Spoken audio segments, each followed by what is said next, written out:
Totoo naman, di ba? Sa una lang masaya. Pareho kayong kinikilig.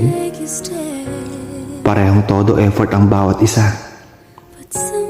Pero pagtagal ng panahon, isa sa inyong manlalamig, mawawalan ng gana, hindi na maglalaan ng oras, hanggang sa tuluyan na mawala ang feeling ng bawat isa. Kaya madalas, hindi ka na magtataka bakit maraming naghihiwalay. Yung isa gusto pang lumaban, habang yung isa gusto nang bumitaw. Yung dating kasabay mong kumain, matulog at mangarap, hindi mo na kasabay lumaban